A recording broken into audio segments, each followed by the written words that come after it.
All right. So last week, Rob explained how at the core of this whole great commission that we're on with Jesus, that God's got us on, it's based in relationship. All right, we talked about this last week. Last week was kind of the ethereal up in the brain how, or not how, the why it's based in, like how we know it's based in relationship, why it's based in relationship. This week, I get kind of the part two of this. We get down into the nitty-gritty of more of how do we actually walk this out? How does this actually affect this being in relationship with God, this discipleship being based in relationship? How does this actually affect our day-to-day lives?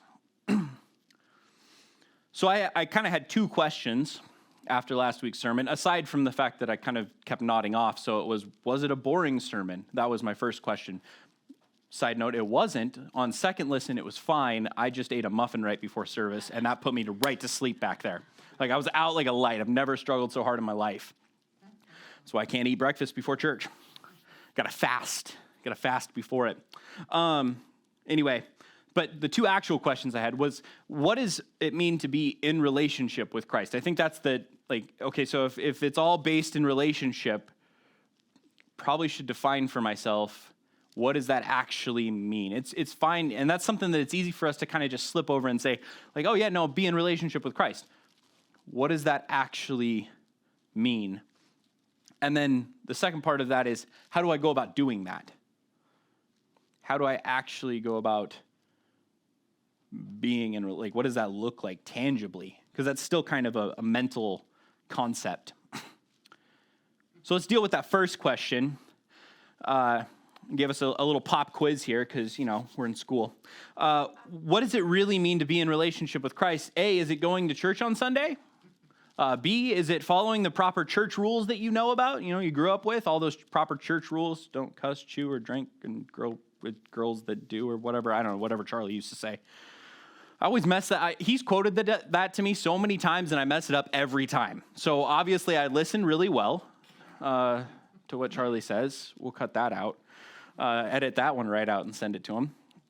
But is it following these church rules? Is it doing the right stuff? Is it going to care group or LTG? Is it going to those things and getting into the Word maybe? Or is it D, none or all of the above? There you go. Scott's on the ball. The answer is D. The thing about all of these are all things that you can do while being in relationship, but you can also go about doing all of these things, and I have done all of these things without actually really being in relationship. This is one of those sermons where the emphasis on my voice is going to be real important throughout this. Like, we're going to pretend I have italics on my vocals. You can do it without actually being in relationship. So what I think is, I actually think that being with Jesus is a place in which you experience the joy and the peace of the Lord. I think that's a pretty good definition of this. I think that's the indicator light, if you will, right? The check oil light that comes on that says, hey, this is what's going on. This is the indicator of, or your speed. This is your speedometer saying, this is where you're at. You are being in relationship with Jesus. If you're experiencing the joy and the peace of the Lord, this is a good indicator that you're actually there. You're abiding with the Lord. Let's look at Philippians 4. A couple of verses out of here. Paul says, I rejoiced in the Lord greatly that now at length you have received your concern for me. You were indeed concerned for me, but you had no opportunity. Not that I'm speaking of being in need, for I have learned in whatever situation I am to be content. I know how to be brought low, and I know how to abound. There's a phrase for you. I know how to abound. Jen lights up. He also said be brought low. Like that too. Oh, no, we're just going to focus on the abound over there. It's fine. And in any and every circumstance, I have learned the secret of facing plenty and hunger, abundance and need. I can do all things through him who strengthens me. What I hear Paul describing here is this constant connection with the Lord. In all things, he says. all day, every minute, every situation, in all things. Keeping a constant connection. It's only through the Lord that he can do all things. This constant connection, if that goes away, struggles occur. Struggle bus happens. Things go sideways. So on that, we have that on one hand. On the other hand, I'm going to read you this quote out of Emotionally Healthy Discipleship with my boy P.D. Scazzaro. He says, too many followers of Jesus are chronically overextended and doing more for Jesus than their inner life with him can sustain. They're doing more for Jesus than their inner life with him can sustain. They have too much to do in too little time and say a default yes to requests and opportunities without carefully discerning God's will. Overloaded and depleted constitute normal for their lives. So we got Paul over here.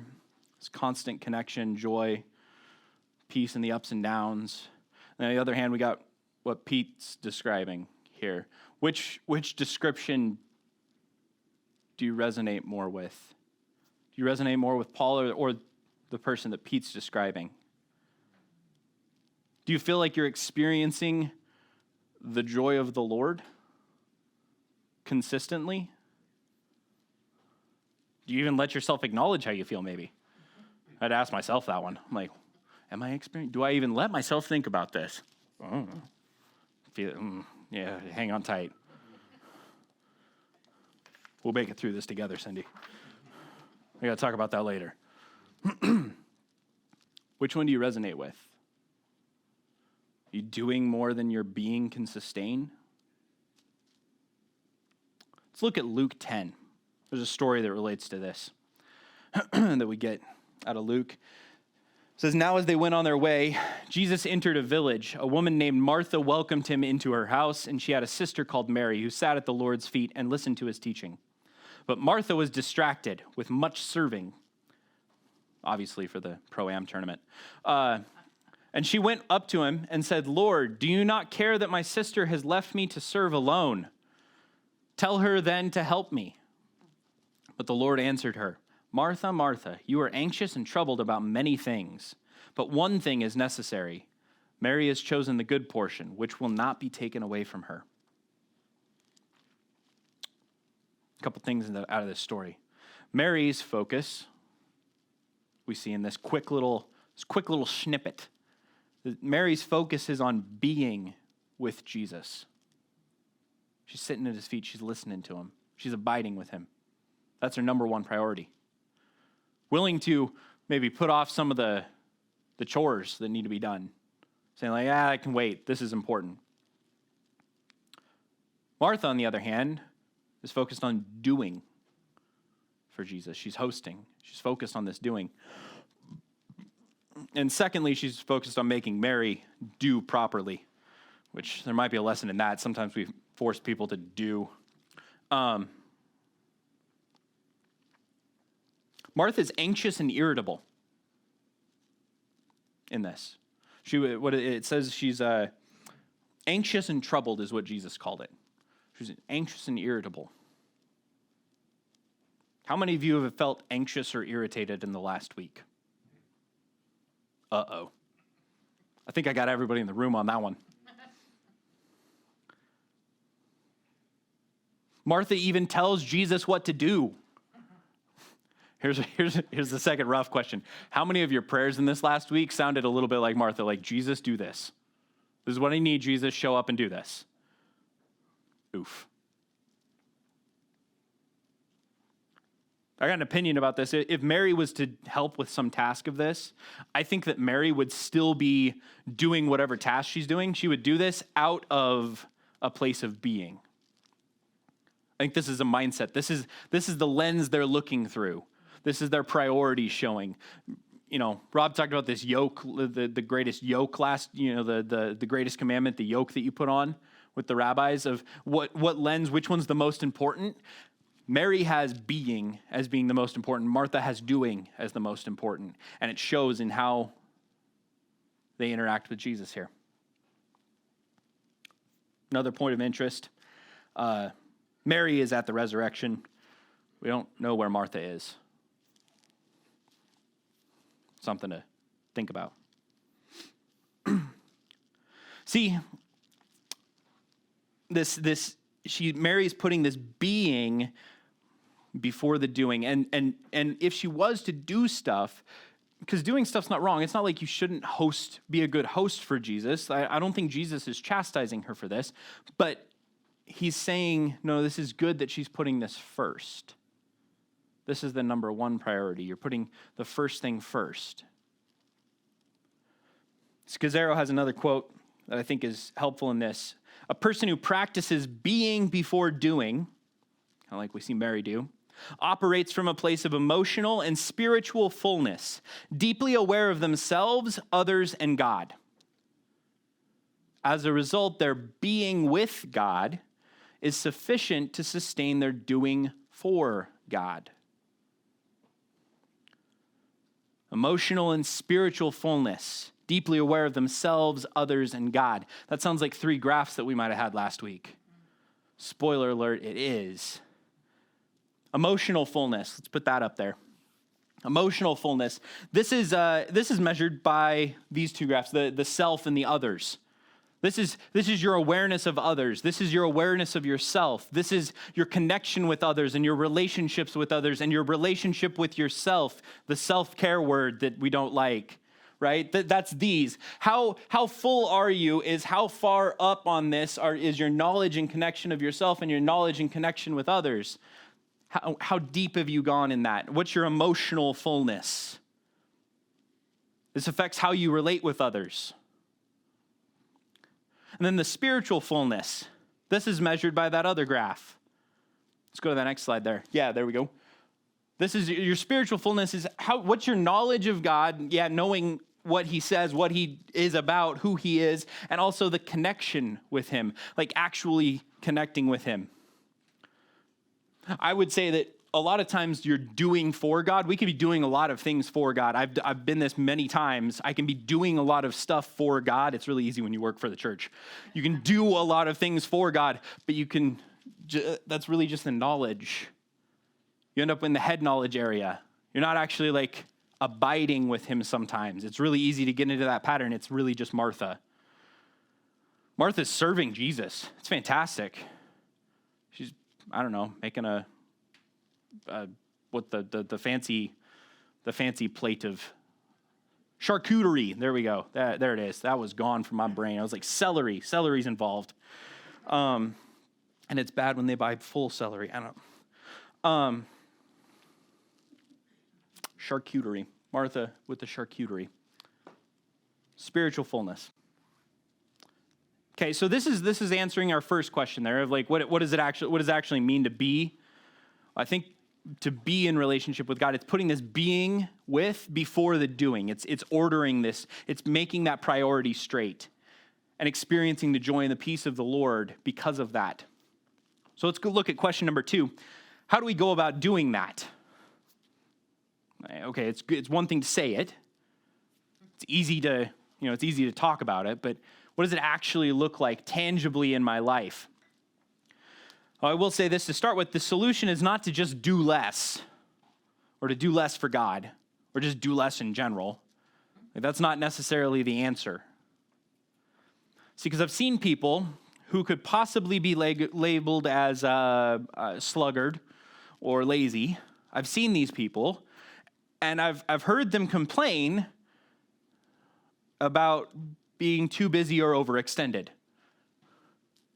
And everybody who's a workaholic in this room just suddenly felt convicted. Stop it. Like, that's not you.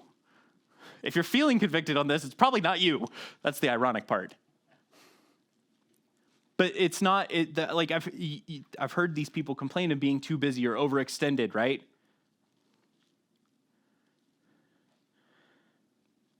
But if you don't foster any relational connection with God, then everything you do, no matter how tiny it is going to feel like overextension. If you're trying to do for God, I'm assuming you're coming from a place of doing for God, like you're trying to be a disciple, if you're coming from that place, if you don't have any connection with God, then everything you do is going to feel like too much. But the solution is not to stop doing anything for God. The solution instead is then we have to build up that connection. We have to beef up that being with the Lord. You have to increase how much you invest in being in relationship with God. Now, that can include reducing what you're doing for a time. You're like, I got to get this balance going of making sure that I'm not doing more for God than my being with can sustain, right? This is what we're going for. This being with sustains what we're doing for. Sometimes you have to reduce that so you can just get a handle on things. Like you got to, stop spending money so you can get out of debt. Did you hear me, government? It's an option to consider. Like sometimes you have to reduce what's going out so you can catch up, recharge the aquifer, if you will.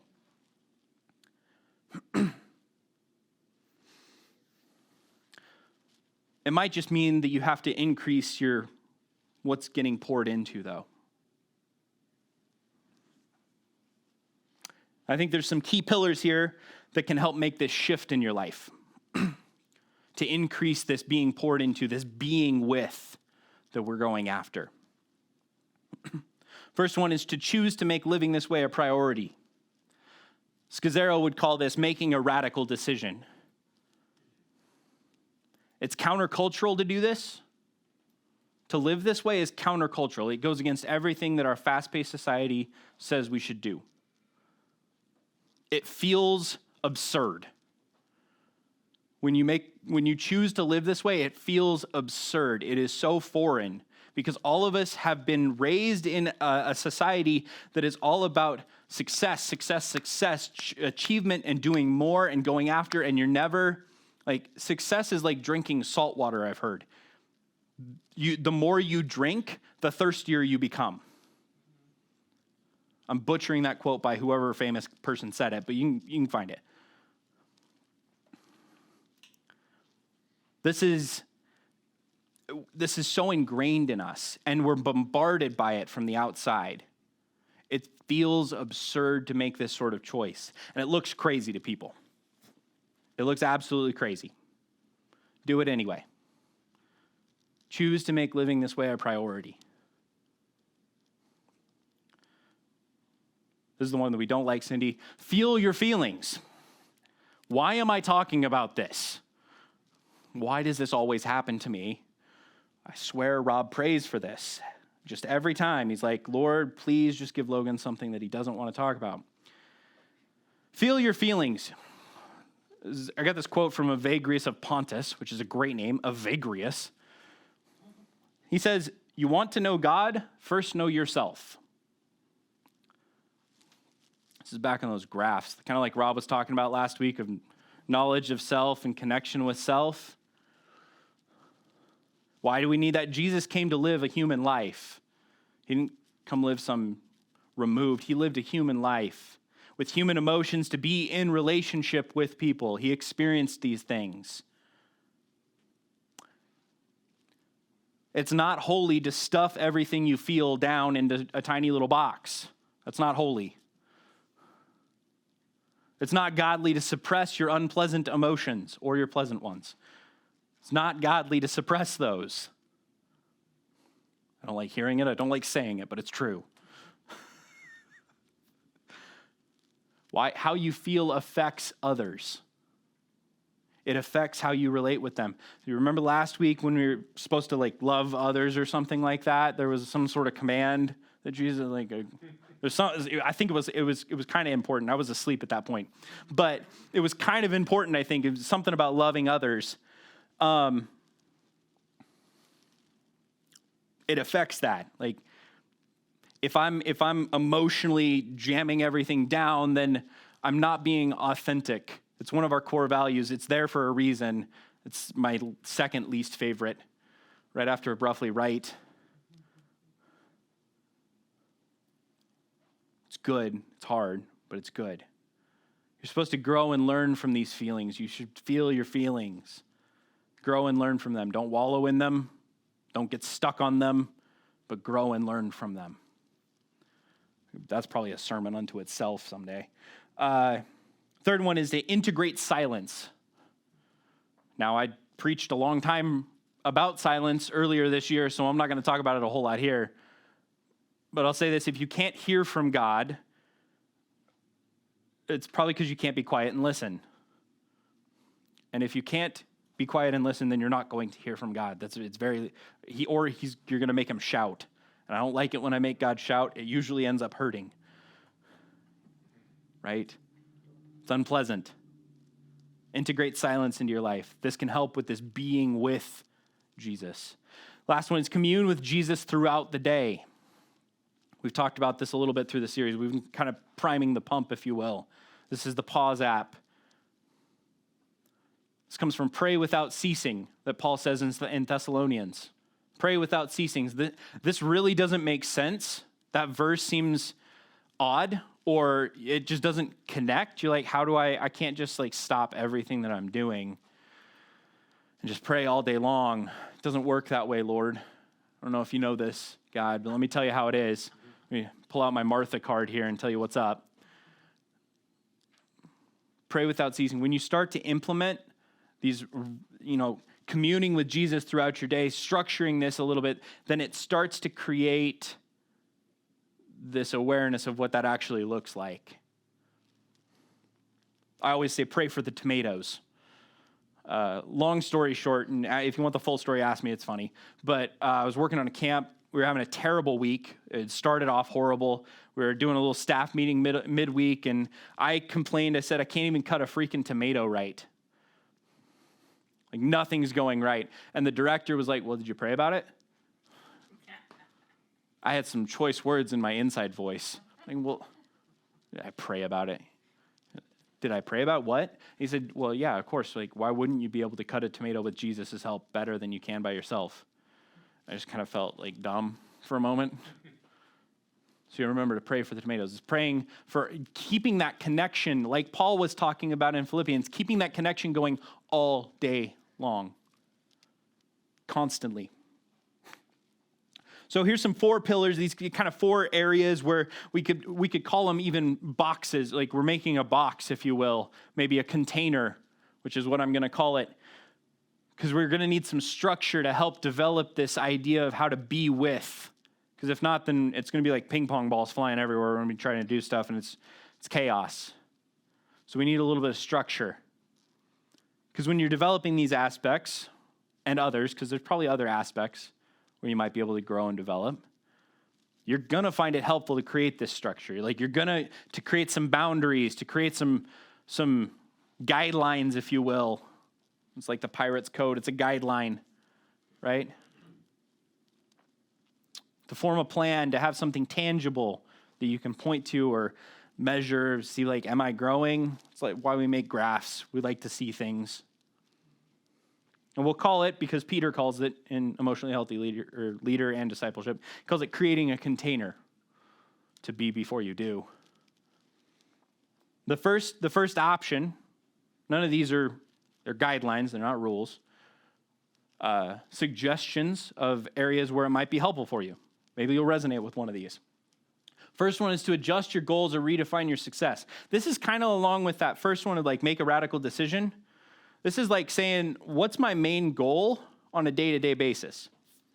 What is my number one priority when I wake up in the morning?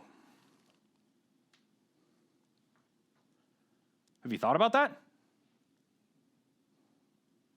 You're just kind of on autopilot. Is my number one goal when I wake up in the morning to be closer to Jesus? Doesn't matter what I'm doing during the day, but my goal is that by the end of the day, when I lay me down to sleep, that I'm closer to Jesus now. I have a better relationship with him at the end of the day than I did at the beginning.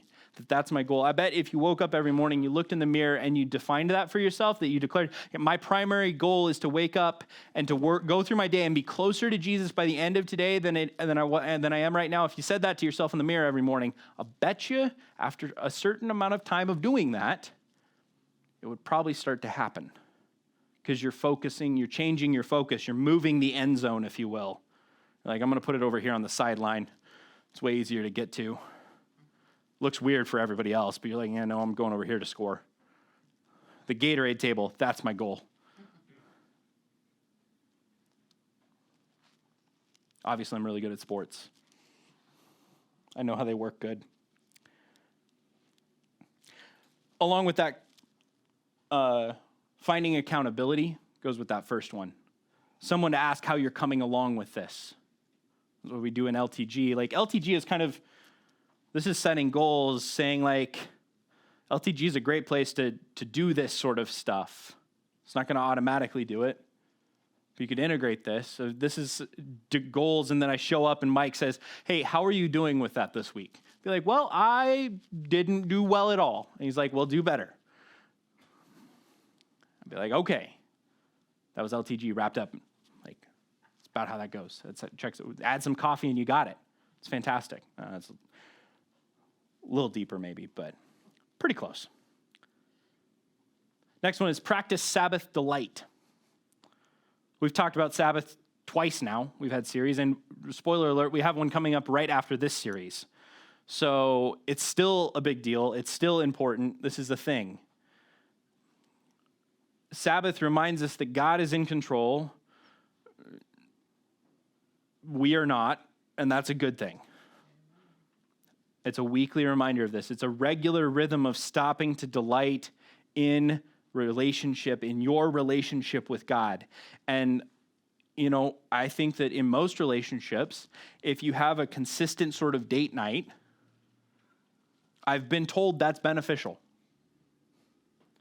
I know for me with friendships, if I have a consistent where like we get together and we hang out, there's consistency in actually spending time together, dedicated time together, that usually helps the relationship, like that helps the friendship exist and not wither. That happens. Sabbath is a regular rhythm of focusing on that relationship with God, saying, this is important 24 hours, all yours, buddy. That's what it is.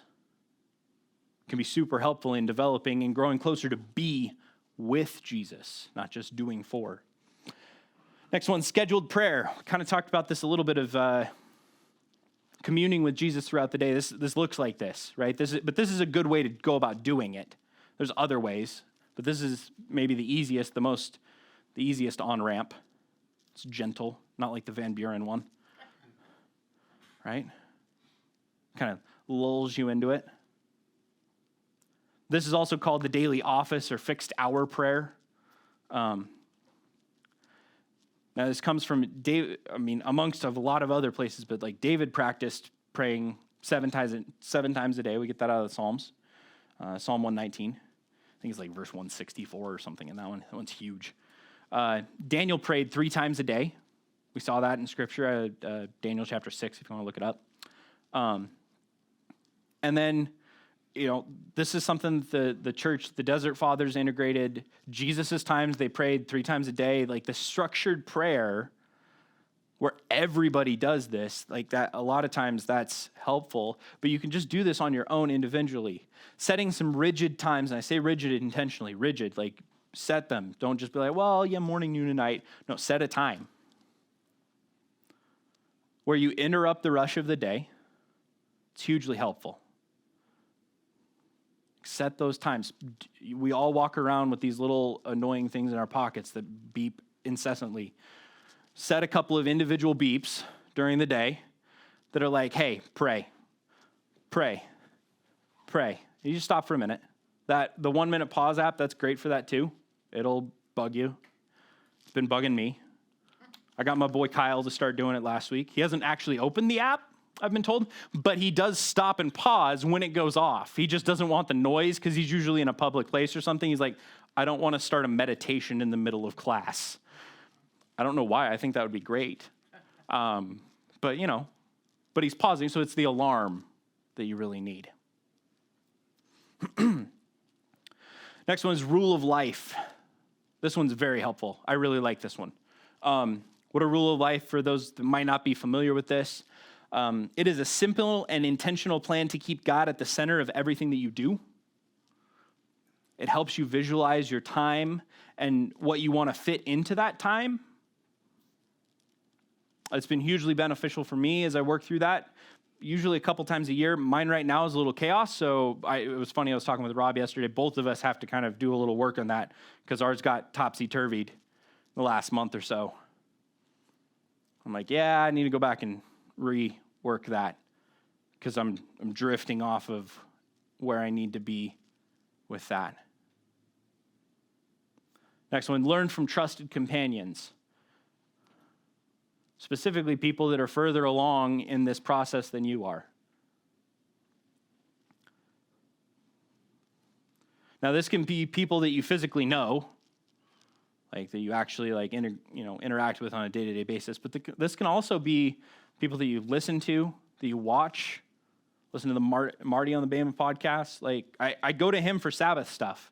I've learned a lot of my Sabbath stuff from him and Scazzero and like 2 other places. Mostly him and Scazzero for Sabbath. I've learned from them. This is learning from a trusted companion. This can be listening to sermons. This can be reading books, all of that stuff. Learn from people who are further along the path than you are. Lastly is experiment.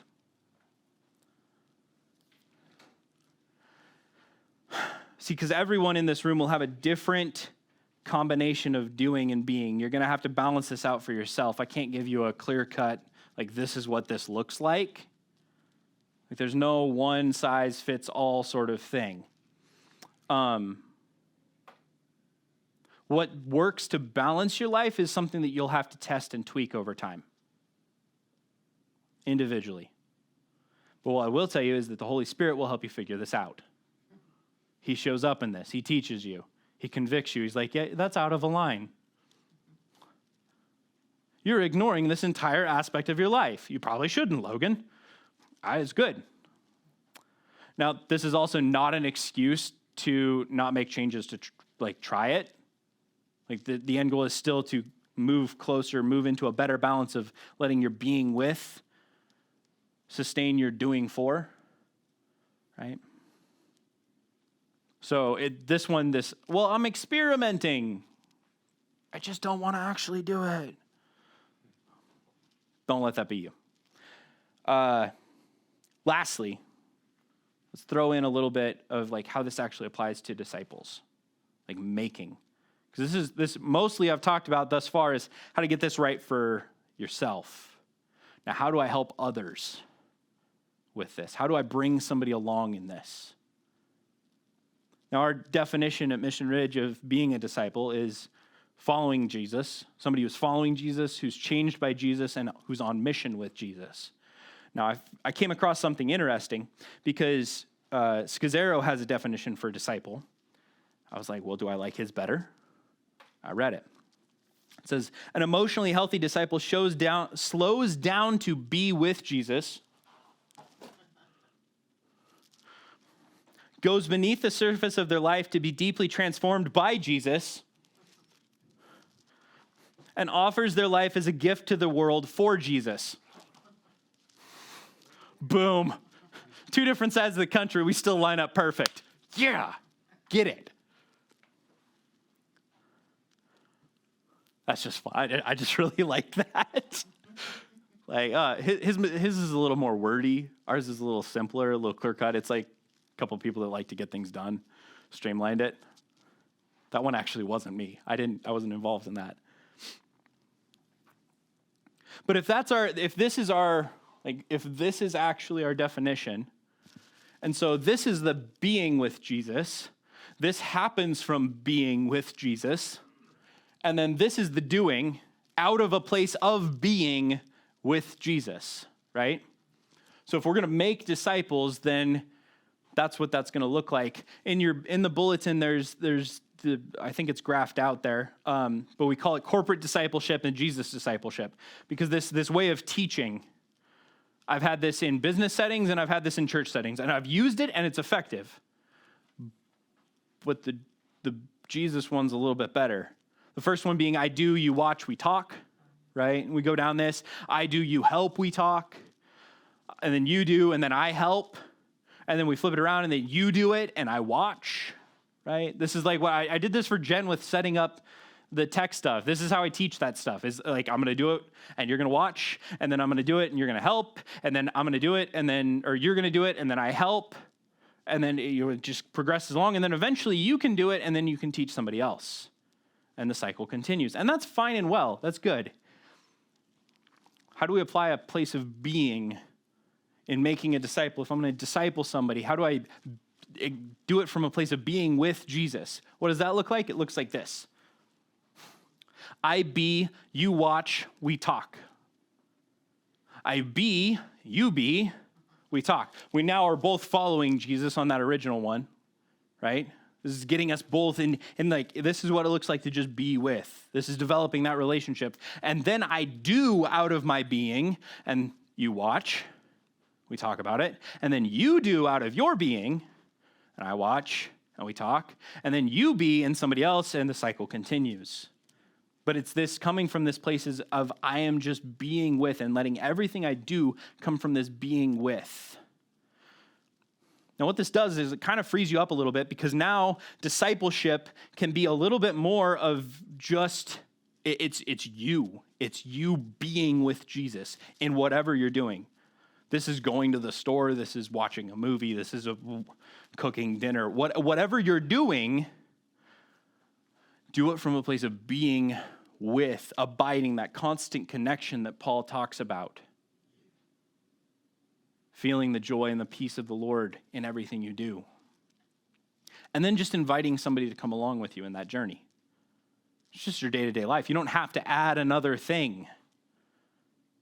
Doesn't that feel nice? I don't actually have to add anything to my schedule to disciple people. I just have to invite them to come along. Hey, Kyle, do you want to come do this with me? I'm going to go for a hike. Boom, done. Am I doing it from a place of being? Is he watching me? I'm making a disciple. Look at that happen. Super easy. Brings us to our implication. Discipleship from a place of being with is sustainable, steady, and successful. This is the most pastorally I've ever felt when I came up with this. Look at those S words. Like a little heel click there. Like, go me. A little ass in it, or is that, no, alliteration. There it is. I even remember English. Grammar, cool. It's sustainable, steady, and successful. Let's break these down. Sustainable. Discipleship from a place of being with is sustainable. When you offer your life as a gift to the world for Jesus, pulled out from Scazzaro, from a place of being with, when you're on mission with him, being with him, burnout doesn't happen. I wrestled with this. I thought about, like, is there any, am I wrong? Nope. Yep, that's absolutely right. Burnout doesn't happen if you're doing this from a place of being with. It's sustainable. Now, seasons might end. Callings can change, all of that stuff. Things shift, but burnout doesn't actually happen. You don't get to the point where you're like, I don't wanna. You don't get to that point with following Jesus. You might get to that point with some task somewhere. That's entirely possible. But with actually following Jesus, with actually making disciples, burnout doesn't happen. You remain filled by God the entire time, and you're never depleted because it's coming from a place of overflowing. So you're never even actually pouring out and then being refilled. You're just overflowing when you're constantly coming from a place of being with in this. Next one is it's steady. Discipleship from a place of being with is steady. Now, this is just a nicer word for slow in my mind. But I was like, we need a more positive word. Steady. Imagine with me, though, the story of the tortoise and the hare. Y'all remember this. Now, the only time any of us want to remember that story is when we're losing a race and we want to console our egos, right? But slow and steady wins the race, right? We know that story. It's consistent. This sort of discipleship is consistent. It doesn't come in spurts of like, yeah, I have the energy to do this. And for somebody who's learning, for somebody who's following you, for somebody who you're discipling, how beneficial is that? We all know that you learn a little bit better if you're not cramming right before the test, like we all choose to do. I realized that was, at least that's what I always did. Yes, I read the chapter the night before. Yes, it was fine. Would it have been better the other way? Yes, it would have. Mike's like, yeah, that'll preach. Do the homework every day. No. But that's so much helpful. That's so much more helpful for the student. Consistent, steady, manageable, palatable. It's steady. Then lastly, it's successful. Let's just say this. This is how Jesus did things. He was pretty successful. This is how the apostles did things. They were pretty successful. This is how the early church did things. Like in Acts, you look at, they were pretty successful. They exploded under the Roman Empire. They were successful. They did this. They focused on this, on being with, as opposed to just doing. And this is how theologians into the Middle Ages did things when the church was growing and expanding across the globe. They're pretty successful. Now, this doesn't mean that it's going to be a silver bullet for every individual person that you disciple. It's not going to be that. But it does mean that you will be successful in making disciples as a whole, across the board. There might be some people that just decide they don't want to do their part. That's the thing. But as a whole, you will be successful in making disciples if you do it from a place of being with, if you let your life be driven towards this. Your number one priority is, I want to be with Jesus in everything I do. I'll close with this because this is important, but you need to be patient with yourself in this process. This is not something that happens overnight. You can't just you could take all 7 things that I suggested. You could be try to implement them all this week and you will fail miserably, I suspect. I mean, if you don't, then, well, you win. Gold star for you. But my suspicion is you try to implement all this at once, it's too much. It's like cramming before the test. It's really not effective. You'll get some of it out, sure. Successfully developing this pattern in your life will look like that tortoise, not the hare. Pick one, pick 2. Start working on them. And then when those start to become habits, when you're like, yeah, no, Sabbath, I got a rhythm of Sabbath. Sure. All right, now I'm going to add a little something else. Or I've got a rhythm of I pray a couple times a day. All right, now I'm going to step that up. I'm going to grow in that, right? Be patient with yourself. This takes time. It's a long game. And it's not easy, but it's worth it. To live a life where you're being with Jesus sustains what you're doing for him.